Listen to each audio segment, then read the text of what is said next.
খাওয়া দাওয়ার গন্ডগোল বা উল্টোপাল্টা খাওয়া, এরকম বিভিন্ন সমস্যা পুজোর সময় খুব স্বাভাবিক সমস্যা। এই সমস্যা দূর করতে বা অ্যাসিডিটি হয়ে গেলে মুখের টক ভাব দূর করার জন্য যে ছোট ছোট জিনিসগুলো করতে পারেন সেটা হচ্ছে জোয়ান খাওয়া। জোয়ান কিন্তু আপনাদের হজমে সাহায্য করবে, মুখের টক ভাব দূর করবে। তবে নুন লেবু সহযোগে জোয়ানটা না খাওয়াই ভালো। নর্মাল জোয়ান হজমে কিন্তু সাহায্য করে। আবার সারা রাত জোয়ান ভিজিয়ে রেখে সেই জলটা যদি খেতে পারেন সকালে, তাহলে সেটাও কিন্তু হজমে সাহায্য করবে।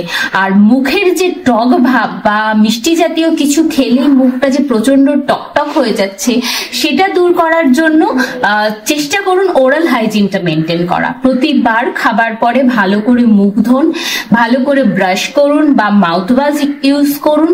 সেক্ষেত্রে দেখবেন মুখের টক ভাবটা কমবে। আর জোয়ান তো আপনাকে একটা সাপোর্ট দেবেই।